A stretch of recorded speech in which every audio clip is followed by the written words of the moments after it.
सबसे पहले वो खबर जो दिल्ली और आसपास के लोगों को परेशान कर सकती है। सालों से दिल्ली के लोगों की प्यास बुझा रही यमुना नदी दम तोड़ रही है और इसकी कई वजह हैं और उनमें से एक बड़ी वजह है यमुना के आसपास रेत के लिए अवैध खुदाई जो धड़ल्ले से चल रही है। ये सब हो रहा है राजधानी दिल्ली से लगे नोएडा और हरियाणा के पलवल में, जहां बगल से यमुना गुजरती है।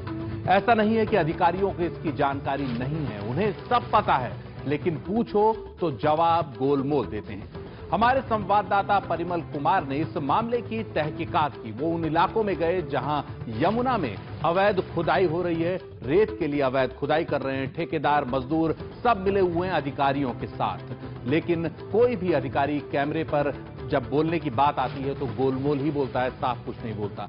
परिमल की ये एक्सक्लूसिव रिपोर्ट सबसे पहले।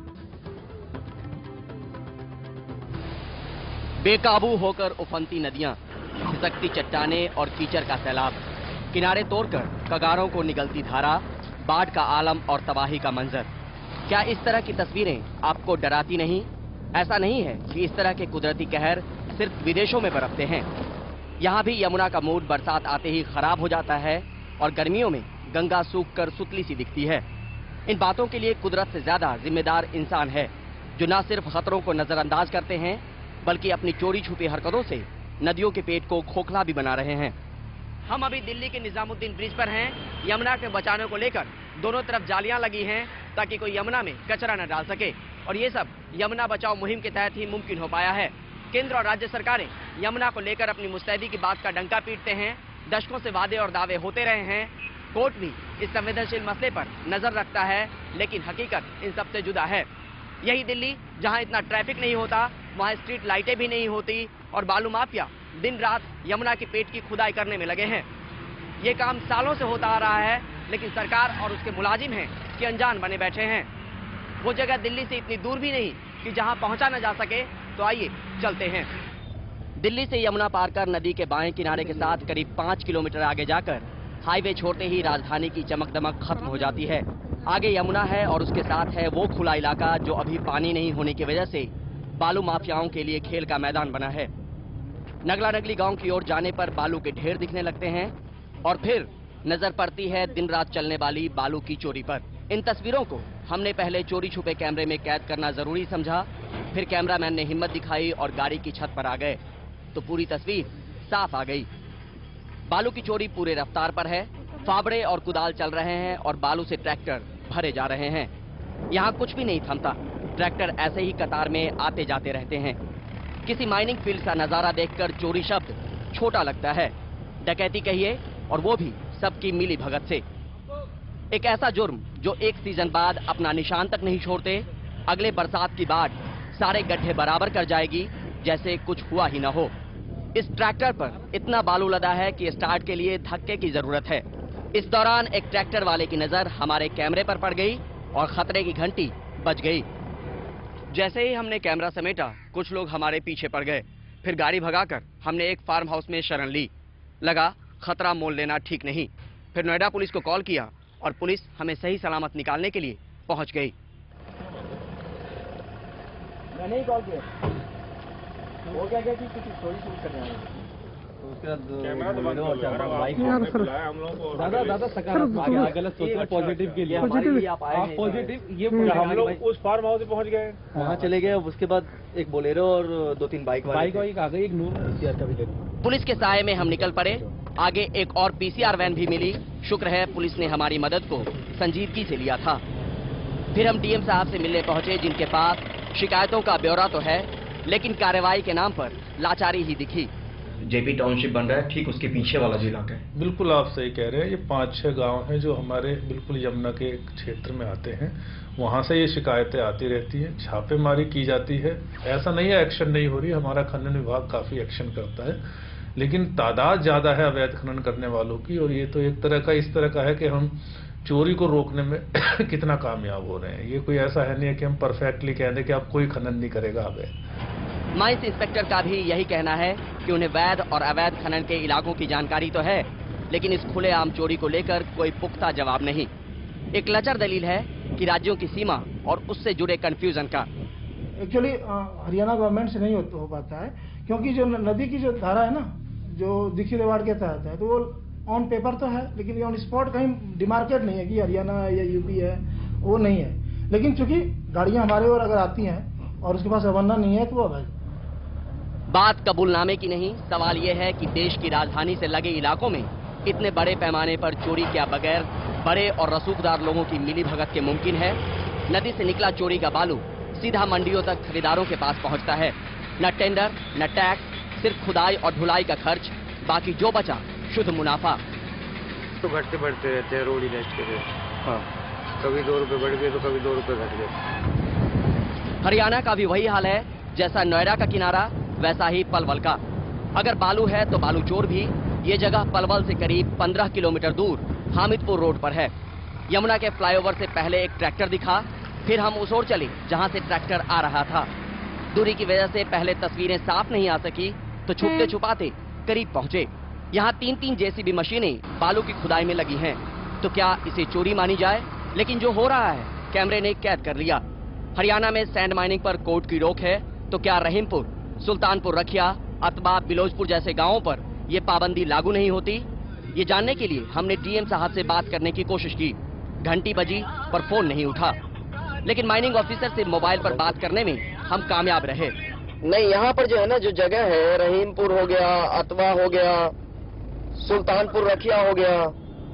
सर, सुल्तानपुर में तो मैं मानता हूँ सर, काम के लिए कुछ लोग काम करते हैं, सर, उन्हें कुछ जोड़ लगा दिया और कोशिश भी करते हैं, कभी बंद भी कर देते हैं। ये नहीं तो नहीं करते, तो लोकल आदमी है सर, वो लोकल में नहीं जाते। अच्छा, हाँ सर, वो शराब करते हैं, इसमें कोई शक नहीं है आपकी बात। लेकिन वो एक मतलब कोर्ट ने बैन लगा रखा है आपके यहाँ? हाँ जी सर। यमुना में खुदाई सिर्फ कानूनन ही नहीं, कुदरत के खिलाफ गुनाह है। कम से कम जानकार तो यही मानते हैं। गंभीर की जहां तक बात है, अगर आपका पुल गिरता है, आप समझ लीजिए कितना गंभीर होगा।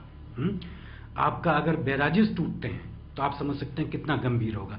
आपके अगर गांव में पानी घुसता है बाढ़ के दौरान, और आपके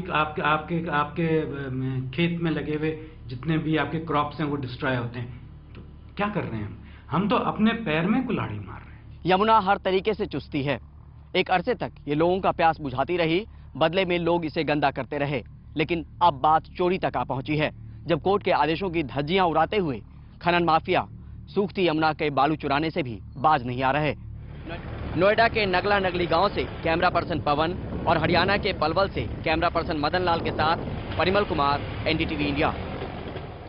तो परिमल की ये एक्सक्लूसिव रिपोर्ट साफ दिखा रही है किस तरह यमुना के सीने पर डाका पड़ रहा है, किस तरह यमुना से रेत की डकैती हो रही है, वो भी दिल्ली, यूपी और हरियाणा में, जहां प्रशासन आंख मूंदे बैठा है। इंस्पेक्टर जिनके पास तमाम जानकारियां होती हैं इस मामले से जुड़ी हुई, गोलमोल जवाब दे रहे हैं। हमारे साथ हमारे सहयोगी परिमल कुमार इस वक्त हैं। परिमल, आपकी बहुत शानदार रिपोर्ट है, साफ दिखा रही है किस तरह से यमुना के थाले में रेत का अवैध खनन हो रहा है, किस तरह से ठेकेदार, मजदूर, अफसर, तमाम लोगों का एक पूरा माफिया जो है इस पूरे मामले से जुड़ा हुआ है। रेत जो है वो वहां से निकाल करके और औने पौने दामों पर बाहर भेज रहा है, बाजार में बेच रहा है।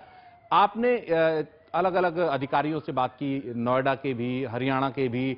क्या उन अधिकारियों ने कहा, क्या कोई कार्रवाई हुई आपकी जानकारी देने के बाद? देखिए, जैसा डीएम ने कहा था, नोएडा के जो डीएम है हृदेश कुमार, उन्होंने कहा था कि ये चोरी है और चोरी को साफ तौर पर रोक पाना मुमकिन नहीं है। लेकिन सुशील जी, मैं यहाँ पे क्लियर करना चाहूंगा कि अगर चोरी है तो 100 की तादाद में ट्रैक्टर कैसे बालू के ढोने में लगे हुए हैं। दूसरी बात, जो माइंस इंस्पेक्टर हैं जिनके ऊपर जवाबदेही होती है इन सब चीजों की, उनके पास सारा लेखा जोखा है, उनके पास जानकारी है। इवन ऑफ द रिकॉर्ड उन्होंने ये भी कहा कि कार्रवाई करने जाते हैं तो कई बार पथराव किया गया है। ये नोएडा के माइंस इंस्पेक्टर ने भी माना, और उसके बाद अगर पलवल के माइंस ऑफिसर की बात करें तो उनकी भी यही दलील थी। यानी निश्चित तौर पर ये यमुना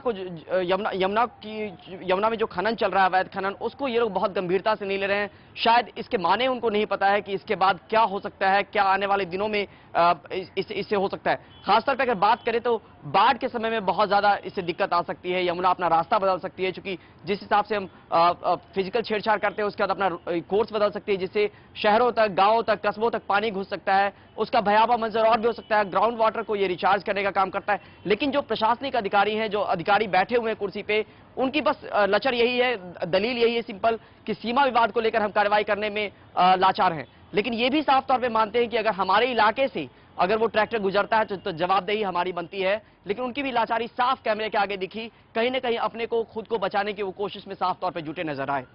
जी, अपने आप को बचाने में जुटे हुए हैं अधिकारी, आपने बताया, और ये भी बताया कि किस तरह से इस अवैध रेत खनन का असर पड़ सकता है। हम लगातार ग्राफिक्स भी दिखा रहे हैं। परिमल, आपने काफी होमवर्क किया, एक बार फिर बताइए कि इस तरह के खनन का क्या असर पड़ सकता है यमुना पर और उसके आसपास के इलाकों पर। देखिए, सबसे पहली चीज जो जानकार बताते हैं, जो पर्यावरणविद बताते हैं या फिर जो यमुना को लेकर काम करने वाले लोग हैं, उनका कहना है कि रेत को अगर माना जाए तो यमुना का पेट कहा जाता है। जब नदी सूखी हुई होती है तो रेत जो है वो ग्राउंड वाटर को रिचार्ज करता है, और जब बाढ़ का मौसम आता है उस वक्त भी ये बहुत ज्यादा सेफ्टी प्रोवाइड करता है, खासतौर पे उन शहरों और कस्बों को जो इसे इलाके जो यमुना से सटे होते हैं। दूसरी बात अगर कही जाए तो इसमें जो रहने वाले जीव हैं उनके लिए मुफीद स्थान होता है। तो इकोलॉजिकल सिस्टम के साथ हम छेड़छाड़ कर रहे हैं, ग्राउंड वाटर के साथ हम छेड़छाड़ कर रहे हैं, अपने ब्रिजेस, अपने जो इलाके हैं शहर, उसको हम थ्रेट पे डाल रहे हैं। तो इसकी जानकारी शायद बहुत हद तक नहीं होती। और सही मानिए, यकीन मानिए सुशील जी, तो इससे पहले मेरी भी जानकारी इतनी पुख्ता नहीं थी कि यमुना